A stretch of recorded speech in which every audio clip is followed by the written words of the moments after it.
Today, I have somebody, the only person that I address as brother. This is a gentleman who inspires me a lot. He has inspired me a lot, and he has inspired millions of people around the world. He has got millions of followers on Facebook, on YouTube, social media. He started from zero. He does not know where did he actually started his life. From the streets, from the ground, from ground zero. Today, he's aiming at the highest position in the country. Ladies and gentlemen, let me introduce my very good friend, a brother, and the 2020 president candidate of United States of America, Antonio T. Smith Jr. Hi, Antonio. Welcome on board. Thank you, man. Thank you. I felt like I had a bunch of people behind me. That introduction, amazing, man. Thank you. Thank you very much.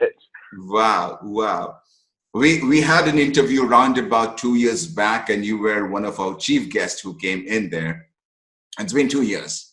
And within these 2 years, you have changed a lot. You have developed a lot. You have changed the people around you.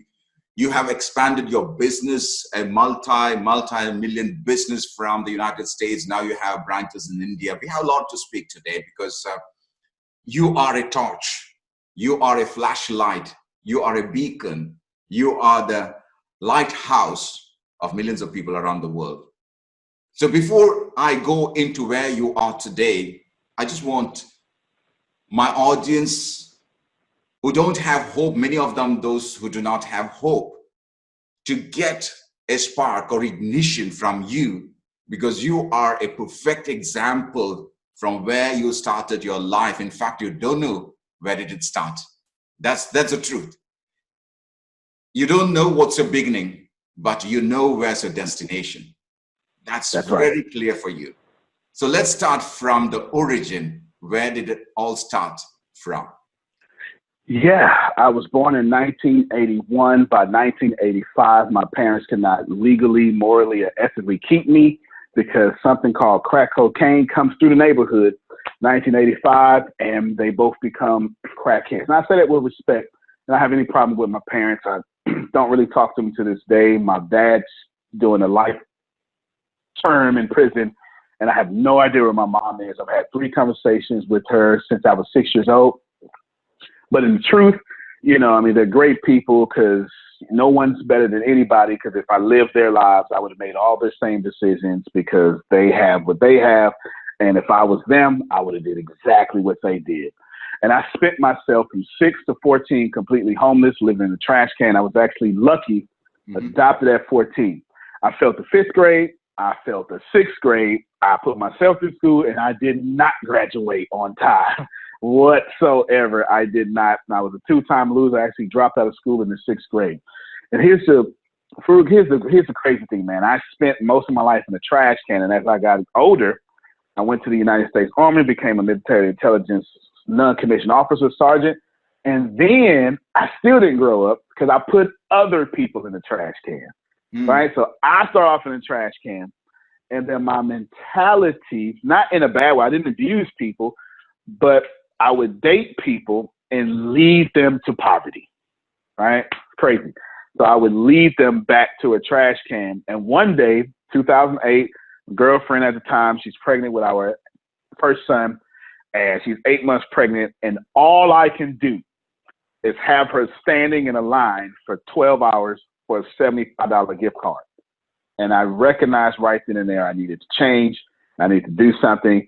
And come October 2008, I started the journey that I'm on today. Well, July 2008, and then October 2008, I started the journey I'm on today. That's me. Wow. So one thing that we can learn, it doesn't matter whether you are a dropout, whether you are a failure in the school, it doesn't count when you get into the actual life. And a very good example is sitting right in front of you, who who failed in his school, who did not have his graduation at that time, but today he is an entirely different personality. He's an entirely different lifestyle today. Now, you got into motivation, you got into leadership role when you were in the military, and then you came back and you started your change in your life. What was that inspiring moment which you said, no, I have to change? You gave me a hint right now, but what was the actual change happen from within? And you started seeing people telling you, Antonio, you really, really changed my life. You know, that's a fantastic question. The truth is, I always knew I was supposed to be rich. I always knew I was supposed to be famous. It was always in me. I always knew it, and I always flew under the radar. Losing changed me. It wasn't winning. It wasn't a book. It wasn't a motivational speech. It was taking so many losses, right? Winning never taught me anything. Losing taught me everything I know. And one day in the United States Army, I'm top of my field. I'm number one in my class. I'm running all the military intelligence, the lead task force and 3rd Brigade, 1st Cav, doing all this great stuff, and then I lose it on one decision. So I get out the Army, and I go, wow, I had everything. I had the FBI. This is a true story. I had the FBI. They were recruiting me to go into the FBI. It's so many things. But if it wouldn't happen, I'd probably be an FBI agent right now instead of the guy creating 100,000 millionaires, right? Losing, and I get out there, man, and I lose, and it dawns on me, I'm a loser, right? Like, when you can account for who you are, you can control who you are. Yeah. And it was the first time I accounted that I am a loser. I shouldn't date anyone. There's nothing about me adding value to this earth. I'm probably not a good friend. If anything, I'm more like a grenade, right? A grenade has one job, to self-destruct and take as many people with it as possible, right? So I'm just a walking grenade putting shrapnel in everybody. And once I realized that I was more comparable to a grenade and not a human being, to a grenade and not someone adding value to this earth, that's when I changed, because I didn't want to stay a destructive grenade forever. Wow, wow. You have written many books, and most of those 11. books, yeah, and most of those books, I can see it's a 5x, and goes all to the 5-star level. What is your secret? What is your secret behind this thing? You know, for one, there's 3 secrets. The first 2 are kind of small. I only write what I know about, common sense. But I put my personality in all the books, so I don't have to worry about being fake. It takes too much energy to be fake. I just put my personality in there. But here's the real deal, man. It's something about going back to that trash can that lights a fire under me. And knowing where I come from, I can't sit still. I'm sitting still in this chair, but if y'all can feel the energy, maybe you can feel the energy. Right? I just can't sit still, for sure, because that trash can is powerful, and it keeps me motivated to write all these books. And that's what I do. I write, and the truth is, I only write books for my core team. It's a core of about 8, and I just pick these personalities and I just talk to them. But they 8 different personalities, and it works out for the whole world. So I'm always talking to my friends, writing books, and the whole world goes get them. So I think that's pretty cool. Nobody's ever asked me that question, by the way. Wow. Because I always follow you, and I see what's happening in your life, and I see what's happening in your business and so forth. So, ladies and gentlemen, he's an author. Now let me take him to the next level. He is a fantastic teacher. He's a fantastic instructor, a facilitator, and not only that, he is one among the 100 people, if I say 101 people in the world, who has got a very special award, and he had to fly all the way to India to receive that award, a world-class award. Would you like to share something about it? Yeah, that was a big deal for me, man. I love that. I think the name of the award is Top 101 Top Global Leaders and Developmental Minds in the whole world. big deal, like super big deal, because I couldn't even afford to get out my city limits. Now I'm going to Mumbai, right, receiving this award, and they put me on stage with 3,000 people, and I have to give a keynote. It's just amazing, and I was so happy about it. I'm gonna tell you my biggest takeaway from the award, and it's not what people think, and it's the first time I said it on camera. I'm in Mumbai. Here I am, this millionaire, so they treat me like one, of course. Perfect, everything. There was nothing wrong. I was in it's Taj, not Taj, Palisade. You know what I'm talking about. It's like the one, right? You know, It's, straight fire. Get picked up in a Mercedes Benz, and I'm giving out the 20,000, like that. I'm tipping everyone 20,000 rupees every time because I got all this money on me and I'm just trying to help people. And then the second day in, because I'm there for like 5 days, it dawns on me, I don't like it here. I like regular people. So my biggest takeaway from India is I didn't go eat on the street with everyone else, right? I didn't go to where people are cooking rice and just doing all that good stuff. So the next time I come, I was supposed to be there last month with COVID-19, right? The next time I come back, I'm not going anywhere where I'm going to be treated like that. No offense, it was great. But I want to go. I want to meet the traditional Indian mother. Right? I want to wear the clothes. I want to take off my shoes. And I want to do everything Indian because why not, right? Why not enjoy life? That's my biggest takeaway from that award. I went there and got awarded. I awarded people. But the true me, I just want to be with regular people, man. That's me.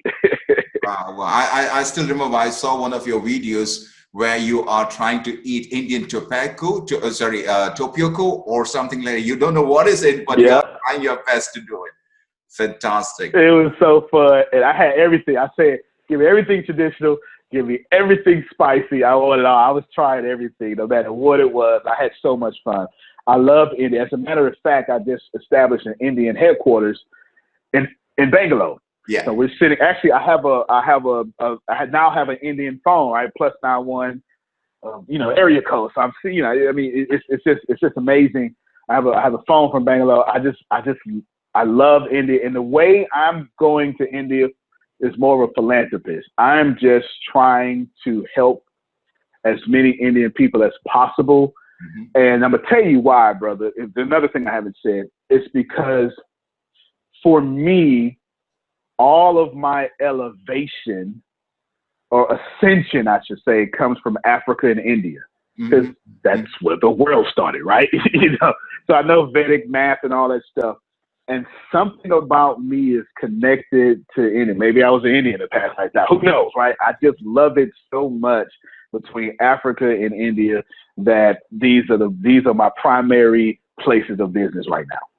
Wow. Ladies and gentlemen, this is one announcement that one day, definitely Antonio D. Smith, my brother, is going to be here and going to have a chat with you. That's for sure. Wow. I can't wait. What is I'm the looking secret? forward to that. What is your secret of having millions of followers on Facebook, Twitter, and other media?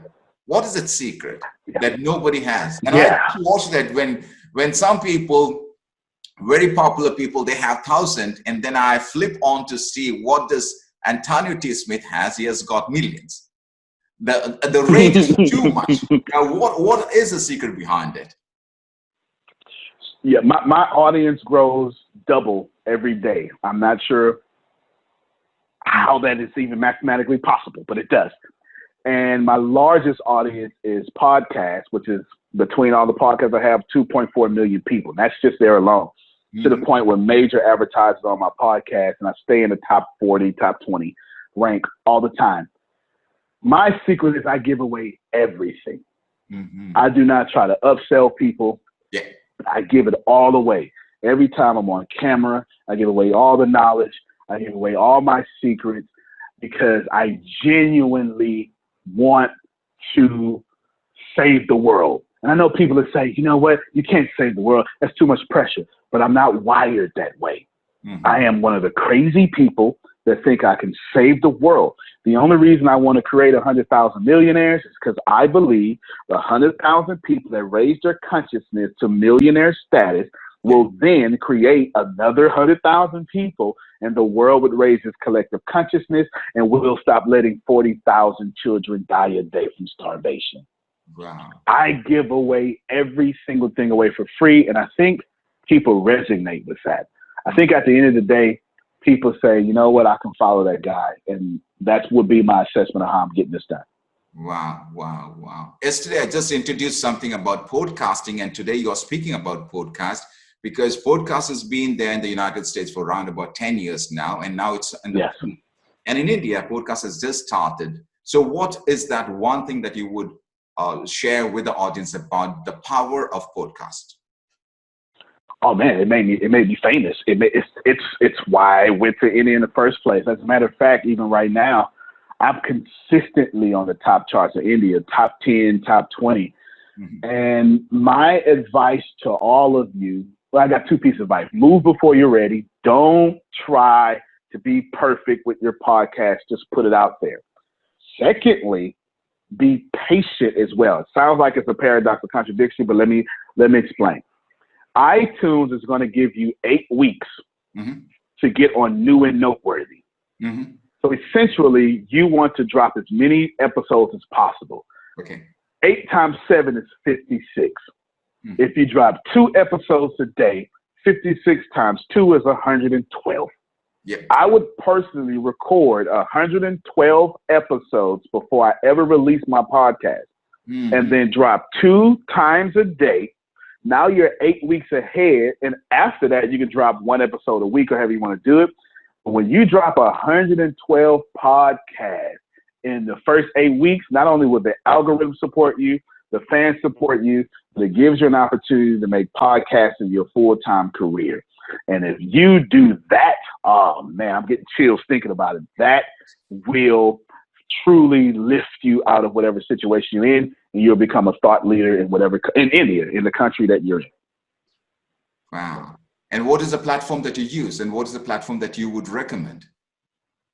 So I use a new platform now. It's called Red Circle. No one knows about it. Me being a top podcaster, there was these 2 engineers from Uber.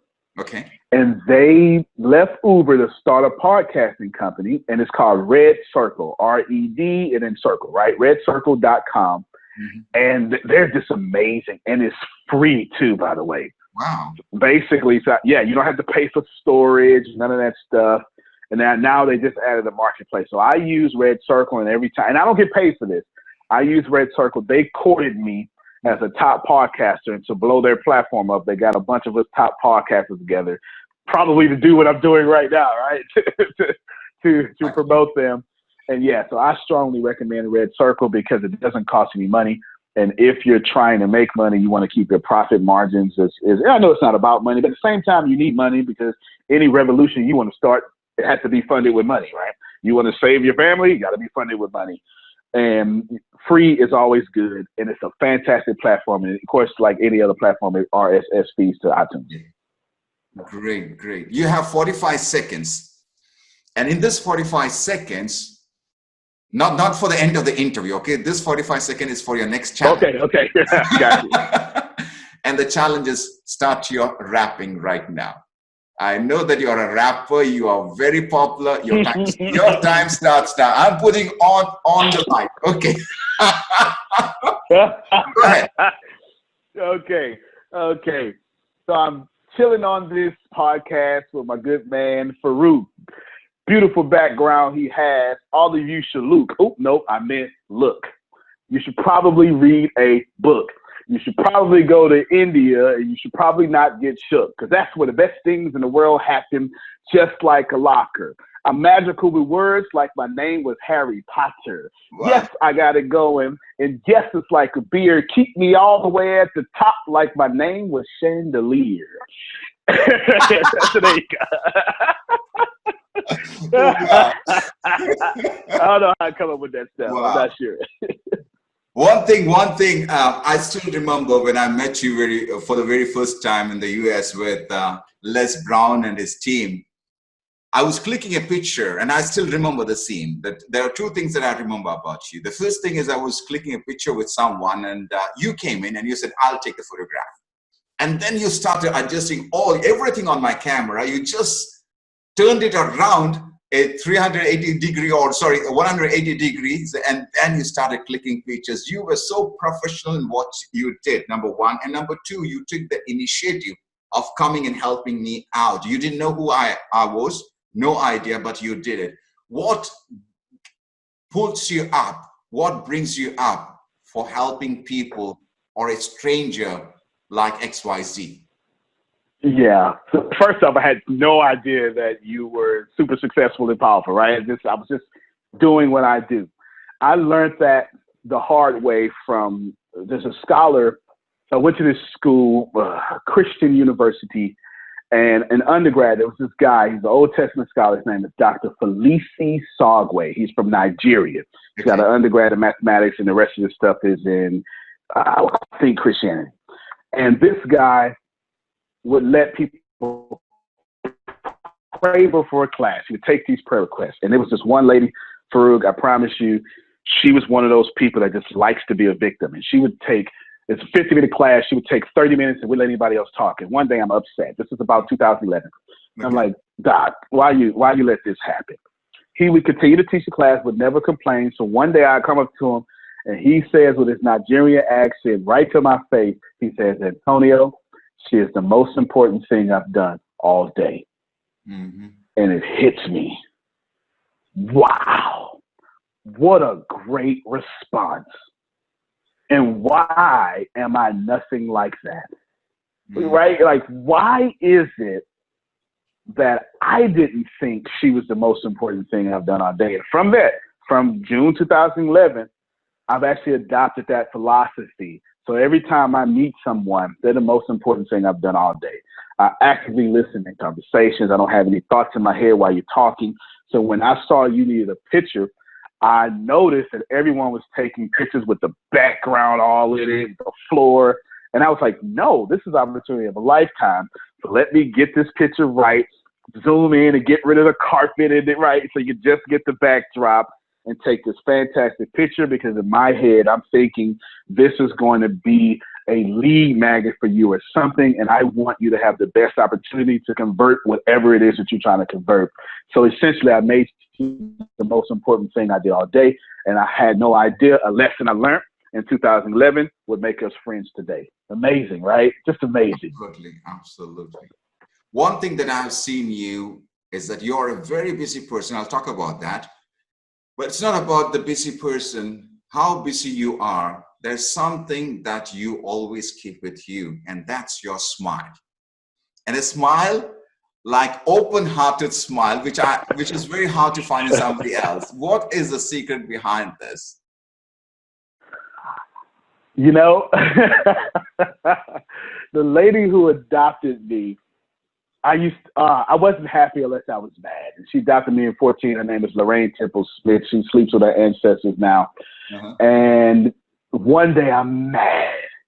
And she comes up to me and she gives me this big hug. And of course, you don't want no hug when you're mad. You wanted all the excuses to stay mad. And then she kisses me on the mouth. And I'm like, now you're definitely in trouble, right? And she says, I'm going to keep kissing you till you smile. And so finally I smiled and she says, right there, your smile lights up the room because you smile with your whole face. Don't ever stop smiling. Now, I'd like to sound smart and pretend to you I listened that day, but I did not. But when she died, I couldn't remember the last conversation we had, and it broke my heart. Mm-hmm. But I could remember that conversation. And to honor her memory, I just start smiling as much as I possibly could. Wow. That's the truth. Wow. That's so powerful. That's so powerful. And Tony, you always, whenever you speak with audience, I have seen that you speak about money, about millionaire, about getting to the next level. That's something that you always positively talk. And even in today's conversation, also you brought that when you came to Mumbai. Mm-hmm. Why do you motivate and inspire people about money? What is the importance of being rich and what is the importance of being a millionaire. I know that you are a multi-millionaire, and you have created millionaires around you through different streams of income and revenue. So why is it so important? Number one, why do you talk about it? And why do you want people who are millionaires around you? Yeah, well, the second question is easy to answer because, right, like attracts like. Good people do good things for good money. So I want a bunch of good people. I want a bunch of Farookhs around me so we can go do some good stuff. So that's easy to answer. The harder question to answer, which is a simple answer, but it's hard for people to accept, is I'm a black man in America. And it's no secret that America has race issues. You are saying the world is saying that right now. Man, right? The revolution has started. That's for sure. That's for sure. The whole world is watching. And if I was watching, I'd be watching in both shock and empathy and even laughter, because there's a lot of ignorance going on for sure. The reason I'm so focused on people making money is because we need our own economies. Mm-hmm. From Indian to Black, it doesn't matter. People of color, or even if you're of the dominant culture, you're 65. If you don't have your own economy, someone is controlling you. Yeah. And I want to free people from that control, because consciously we've all allowed bad things to be normal, and we say nothing about it. We say, leave me in my living room, give me my dinner, just don't bother me, and people outside can die as long as it don't happen to my family. And that, when I let that happen, I am equally as guilty as the one killing the person outside. The way I say it around here is, if a hangman hangs someone on a tree, but I'm in the crowd and I let it happen, then I'm equally as guilty, if not more guilty, than the hangman, because people don't hang people without an audience. So I focus extremely on money, and not because of the money. It's because I want people to be free of what oppresses them. And the more, and to be honest with you, Farookh, I believe in my heart of hearts, I was born to share the light that way. We all have a responsibility to share the light. It's different. It's different for you. It's different for me. It's different for everybody. But when I share the light, it comes out in, hey, sir, hey, ma'am, create your own economy so you can go do good things with that economy. That's why I focus on it a lot. Wow. Wow. You were also into church and preaching and so forth. How important is spiritualism into a human being? Yeah, it's very important. Here's the craziest thing there. I am not my beliefs would be more aligned with Muslims than anything else. But I'm so educated in the top 6 religions, and by top I mean population, right?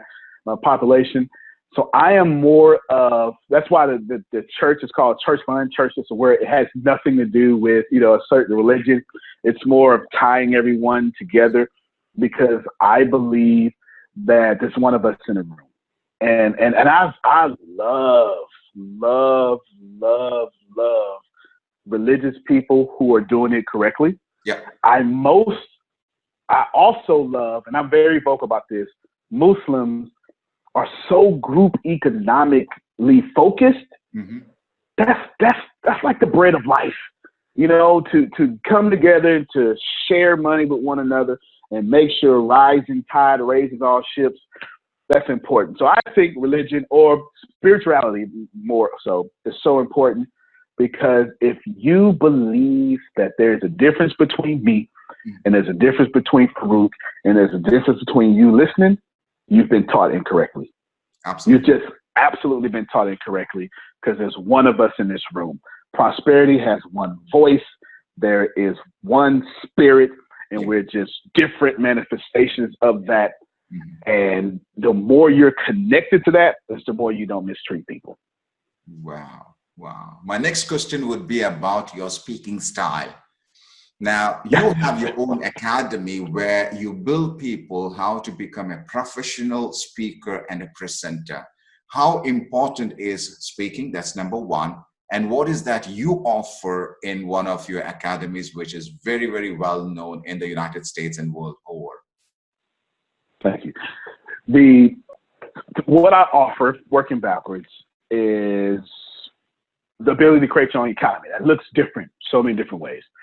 It looks like real estate investment. It looks like business sales, marketing, business systems, creating $1 million business system, anything that allows you specifically with specified, not general knowledge, specified knowledge, Facebook ads, Google ads, whatever, to create that economy. And then we do it cheaper than anybody else. I invented open source university. That's why we make so much money, because basically the students drive the curriculum of the professors, basically, is what happens. So that's what we offer. The first part of that is most fantastic. My speech, why I speak in such a way, is what I really do is I've created the ability to have my own community. It shields me from any economic disruptions. It also shields me from any race issues. And I've learned to communicate for one reason, the same way you just asked. It's because words will always retain their power. Yeah. Period. You can tell the quality of a person's education by the quality of their speech. Even, and I had to be fancy words, but power comes from a place of belief. If I'm moving you right now, it's because I believe in what I'm saying. And those who can wield words can win wars without shooting a single shot. Wow. Wow. Now let me go to the prime question. And the prime question is about the election that's going to happen in November. Why did you see such a big dream? Because you got millions and millions in the United States, but here is one Antonio T. Smith who is looking for the highest position in the country to be the president of the United States. Yeah. I'm crazy. That's number one. That's number one. I'm definitely crazy. There's no doubt about it. There's no doubt about that. I'm crazy. I always shoot big. I knew when I was 18 that I was going to run for president. I don't know why. This is something I said.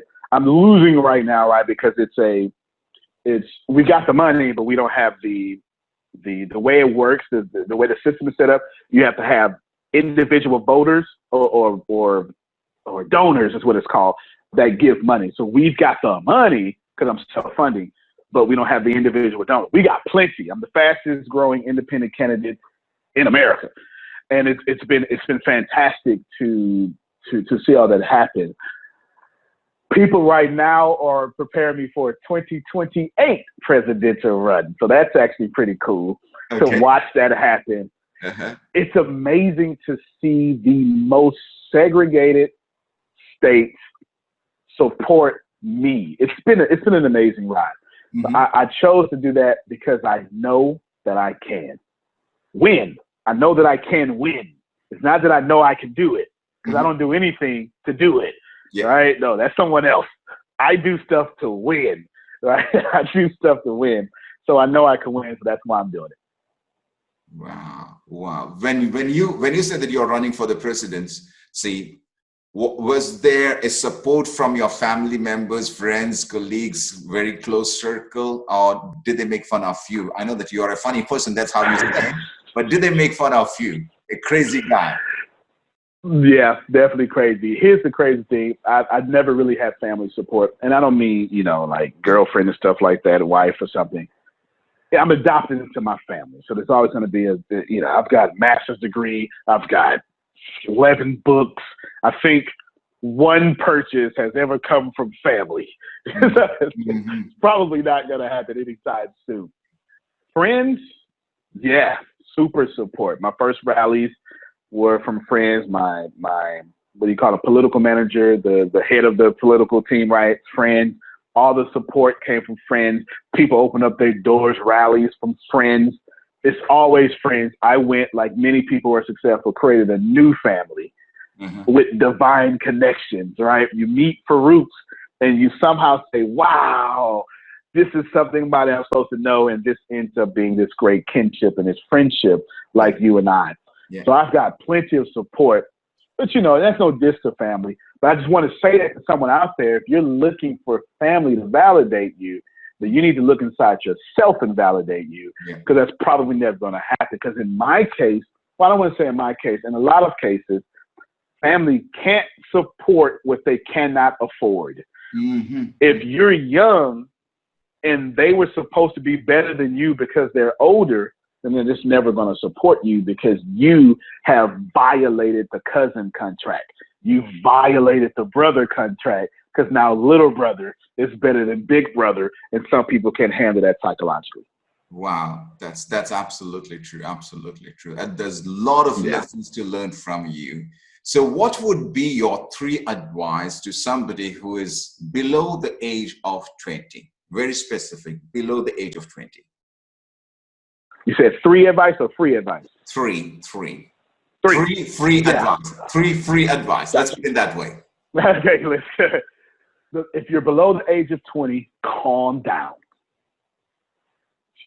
You're probably going to live to 95. Stop. Relax. Just seriously calm down, because you're not behind. You can mess up for the next 20 years and still be on track. So you need to take as many risks as possible. 20 is the most bulletproof age of your life, and 30, stop. Second advice I would give you is don't date. Seriously. I know this is unconventional, but whoever you pick, that's going to determine your future. And you need to make a very wise decision. It is next to being the one thing you can't fix is being born with a mental handicap or some sort of handicap. You can't change that. The next thing after that is who you pick as a spouse. And that's going to ruin you, or it's going to propel you to new heights. So do not date. Build you so you can attract the right person to date. Crazy, but you need to follow that. And it's the third thing, free advice that I would tell a 20-year-old is save 10% of all your income. As a matter of fact, save 40% right now. Just save 40% of all your income. Live like a minimalist, and you get that 40% to $250,000 or something, and you start buying apartment complexes the moment it gets there. Because once you get to $250,000, or what is that in lakhs? You know, convert it in lakhs to your audience, right? Once you get there, then you truly can create passive income. You can create monthly cash flow that would fund the rest of your dreams for your life. Don't mean to bring up money again, but it's got to be in there, right? It's got to be in there. So there you go. Those would be my 3 free advice to a 20-year-old. Wow. Now, I'm looking for 3 advice for those who have passed the age of 40, 45, or they are somewhere in their 50s. Now, they are repenting because they didn't take action while they were in their 20s. What would be your advice to those people who are mid-age, around 40 and 50? This is my favorite group to talk to. The internet is your last chance to be rich. You do not understand the internet. The internet is 20 years old. It's not even old enough to get a license or to drink in America, right? It's 20 years old. And it's fundamentally changed the world. And every 2 years, the internet changes the world again. The internet is probably your last chance to get rich, and the internet allows you to compete at an extremely competitive level. So master the internet. Don't say it's for young people. Don't complain about people on their phone. If they're on their phone, then you figure out a way to get on that phone that they're paying attention to. The internet is truly probably your last chance to get rich. Do not miss this golden time to be alive. And to be honest with you, you're smarter than those 20-year-olds because you got something to talk about. So use the internet. Secondly, I would tell you that most millionaires, and the millionaires they're going to get right, they don't even become 40. I mean, they don't even become here and say 40 because Napoleon Hill calls it the power of sex transmutation. You don't even get hold of your sexual urges, that energy that allows you to be powerful and work hard until you're 40 something. So please know that you're in prime time. The third thing I want to tell you is nobody, and I mean nobody, who's ever lived is smarter than you. And I have to tell you this. This world was built, the things you love, they were built by people who are no smarter than you. Not Steve Jobs, not Einstein, nobody. And since you're 40, you've got enough losses to know what you do not want. The only thing that pain was supposed to do for you was tell you what you don't want. Once you know that you know what you want, let that pain go. It's got no other purpose in your life. Pain is there to show you, oh, I don't want that, I want this. And once you figure that out, let it go. After that, it's just energy you're supposed to let pass by you. Nothing else. And the more you can let the love you lost pass by you, the more you'll vibrate at the breakthrough you're about to get. That's what I would tell anyone 40 or mid-age. Wow. Wow. Very powerful. Very powerful. Now, here's my last question. What is that you would like to be known as after you have left? The greatest leader alive. On my deathbed. Like when I'm dead and I get to, it's like somehow I get to float back and listen to what people are saying about me at my funeral, right? I want them to say that was the greatest leader alive. Not the greatest person, not the greatest father. I even want my kids to say my father led me to my happiness or led me at whatever that is. Because I think a leader, and maybe it's because I grew up in a trash can. Maybe I was looking for someone to lead me out of it, so I had to become a leader myself. Maybe that's a psychological brokenness in me that makes me think that way. I don't know. I can tell you that for me, I am willing to die for someone to say, he didn't just treat me fairly. He led me with more grace than truth. When I messed up, he was there. And he did not discourage me. He encouraged me. When I did not have, he lifted me. He used group economics. He did everything he could. That's what I would like. The one thing about me, if I had to die today, that's what I want people to say, that I led them where they wanted to be. In friendship, in private, in public, I was the greatest leader I ever met. Wow. Wow. So let's start with a high note. You got 60 seconds. I want you to inspire, motivate, and uplift and empower my audience. Your time starts now.